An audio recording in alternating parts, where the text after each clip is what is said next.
Hey guys, a gente tá aqui hoje com o Edu da Movida. Fala aí, moçada. Pra quem não sabe, vai ter tudo sobre ele na descrição. A gente tá rodando um filme juntos e hoje a gente saiu pra poder visitar algumas locações. A gente foi em 2 lugares principais. O Edu foi quem fez todo o roteiro, estruturou pra gente poder achar os lugares onde tem tudo a ver com a história da empresa. Ele conhece muito a empresa. E a gente ficou um pouco decepcionado. Os lugares aqui em Belo Horizonte que mais aproximam do roteiro que a gente tá fazendo é a Escola de Engenharia. Hoje é o Centro Cultural da FMG. A gente foi lá pra poder visitar e a gente ficou chateado em saber que a gente não pode gravar, mesmo sendo um filme que vai beneficiar muito a escola e que assim... Vai valorizar a imagem da escola, né? Tem uma conexão com ex-alunos, né? Essa empresa ela foi fundada por um engenheiro civil que estudou na Faculdade de Engenharia de Belo Horizonte. E a gente estava imaginando que esse contexto histórico ia favorecer tanto o filme quanto o Centro Cultural. A gente queria criar isso tudo, né? Então, você estando nesse lugar que ele estudou, dá muito mais um tchan pro vídeo. Entretanto, todavia, tem que pagar para poder ir nesses lugares. A escola de engenharia, ele falou que nem tem como gravar, que é um novo diretor e que a gente não conseguiria fazer por uma série de fatores, que aí a gente até fica desanimado. E a gente fica pensando que toda vez que a gente quer fazer alguma coisa pela cidade, você não consegue porque você não tem acessibilidade se você não estiver pagando. No centro do Museu de Arte aqui na Praça Estação, a moça falou assim que pra gente fazer uma cena, qualquer coisa, até pra gente visitar não podia. Pra você fazer uma cena, mesmo que seja uma cena, é R$600 pra você entrar no lugar. Mostrou o lugar, pagou. Ou seja, se você tem um projeto autoral e ainda não tem um patrocinador, é bem difícil fazer, né? Exatamente. A gente vai agora pra segunda locação. A sede da empresa. E a gente vai conhecer. A gente viu só por fotos e agora a gente vai ver, principalmente, agora já são 4h30. A gente quer ver como é que é a luz do sol lá, como é que é o escritório lá, como é que é a luz de dia lá, porque a gente vai usar algumas luzes artificiais, mas a natural também é muito importante. Então, antes de fazer qualquer coisa que você vai produzir, visite a locação, veja como é que é de dia ou de noite, né? Pra você ver como é que vai ser. A gente primeiro tem que conhecer a história que você vai contar, porque não adianta nada você só chegar lá com a câmera. Então, o Edu já estava pesquisando muito, contou essa história pra gente, e a gente tá pesquisando o vestuário da época, por exemplo, como a gente vai repaginar essa história deles nos anos 60. O que eles usavam nos 60?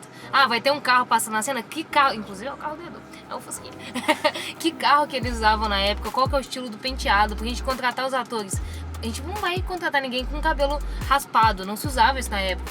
É muita coisa, assim. A gente que tá querendo fazer cinema do dia a dia, a gente corre atrás disso tudo. Porque no cinema tem uma pessoa pra cada quesito. Falando em cinema, Edu, qual que é a parte importante de conhecer a história da empresa, pra contar a história da empresa?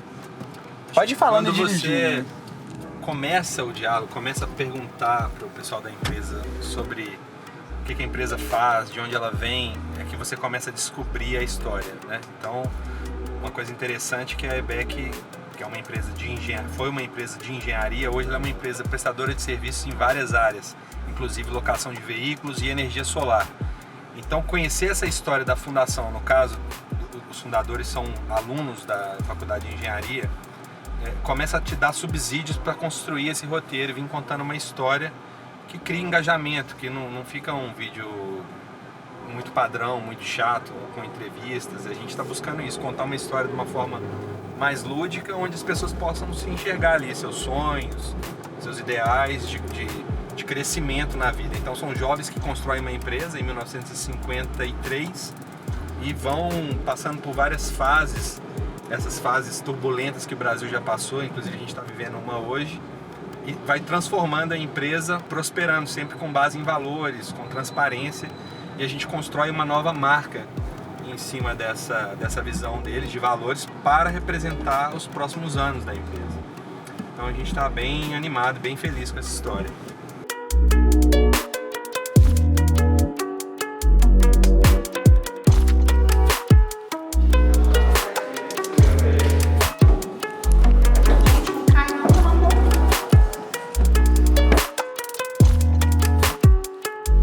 Olha só isso.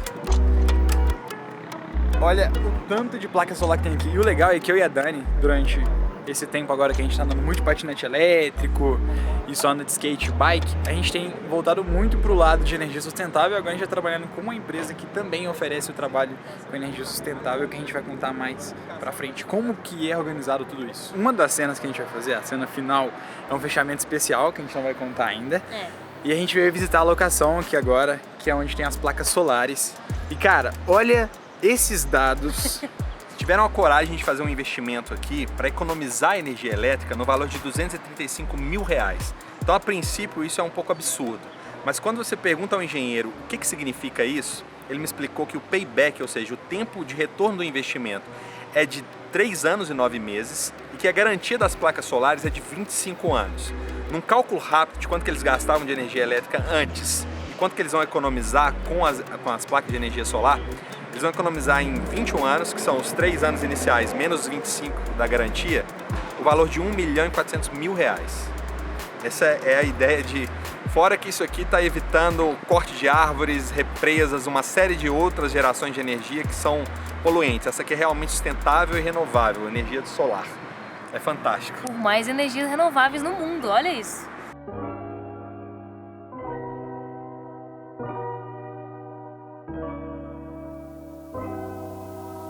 Estamos em cima de um telhado com placas solares, um investimento que inicialmente parece muito alto, mas que com um tempo muito curto se paga. E é importante perceber isso não como uma coisa simplesmente ligada à modernidade, mas como uma necessidade. Eu convido as empresas que trabalham com energias renováveis a pensar a comunicação de uma forma mais comercial para que isso se torne uma realidade nas residências, no comércio e nas indústrias do Brasil.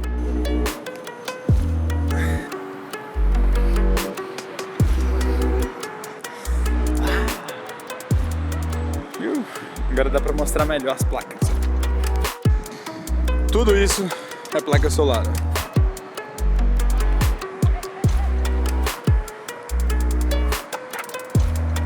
Acabei aqui, não vai ter mais nada, então